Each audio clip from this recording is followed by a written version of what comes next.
देखिए,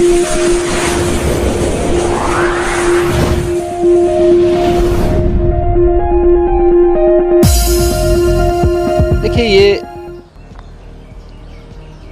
तुष्टीकरण की नीतियों का दुष्परिणाम है। ये लोग जब शांतिपूर्ण तरीके से निकलने वाली शोभा यात्राओं को ही सुरक्षा नहीं दे सकते हैं, तो बहन बेटियों को, सामान्य नागरिकों को क्या ये सुरक्षा दे पाएंगे? ये चुनाव सबसे अच्छा अवसर होता है जब हम इन तथाकथित सेकुलर लोगों को, दलों को अपने मत से स्पष्ट संदेश दें। अगर हमारी भावनाओं के साथ खिलवाड़ करोगे, अगर सुरक्षा में सेंध लगाने वालों को प्रश्रय दोगे, तो फिर हम भी उसी प्रकार से तुम्हें चुनाव में जवाब देंगे। देखिए, लोकसभा चुनाव का प्रथम चरण संपन्न हुआ है। देश के अंदर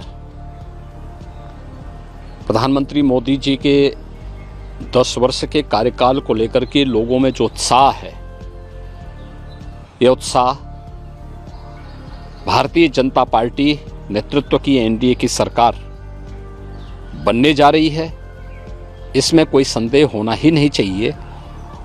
और मुझे लगता है कि विपक्ष के झूठ का पर्दाफाश भी जनता जनार्दन के द्वारा किया जा रहा है। अब इसमें कोई संदेह नहीं होगा। मुख्यमंत्री जी, एक सवाल मेरा है, क्या लगता है कि गैर भाजपा शासित जो राज्य हैं, होली हो या रामनवमी हो, वहां पर क्यों हिंसा होती है? देखिए, ये तुष्टीकरण की नीतियों का दुष्परिणाम है। चाहे अभी रामनवमी के अवसर पर या इससे पहले होली के अवसर पर वेस्ट बंगाल के साथ साथ गैर भाजपा शासित प्रदेशों में जो दंगे हुए, ये बहुसंख्यक समाज की भावनाओं के साथ खिलवाड़ करने, तुष्टीकरण के नाम पर वोट बैंक की जो राजनीति है, उस वोट बैंक की राजनीति ने हमेशा इस प्रकार के सांप्रदायिक तनाव को जन्म दिया है। आपने रामनवमी के अवसर पर देखा होगा, वेस्ट बंगाल में फिर से रामनवमी की शोभा यात्राओं पर हमले हुए। ये चिंता का विषय भी है और साथ साथ देश के लोगों के लिए एक संदेश भी है कि ये लोग जब शांतिपूर्ण तरीके से निकलने वाली शोभा यात्राओं को ही सुरक्षा नहीं दे सकते हैं, तो बहन बेटियों को, सामान्य नागरिकों को क्या ये सुरक्षा दे पाएंगे?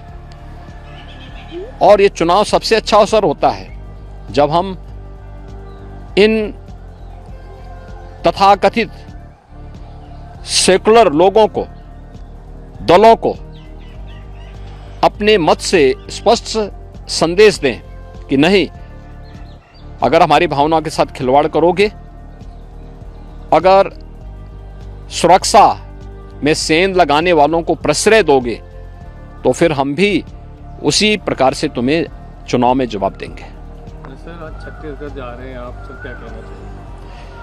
देखिए, रामलला का 500 वर्षों के बाद अयोध्या में आगमन, पूरा देश इस बात को जानता है कि इसमें प्रधानमंत्री मोदी जी के प्रयास से ही यह संभव हुआ है। और छत्तीसगढ़ प्रभु श्री राम का ननिहाल है, माता कौशल्या का मायका है।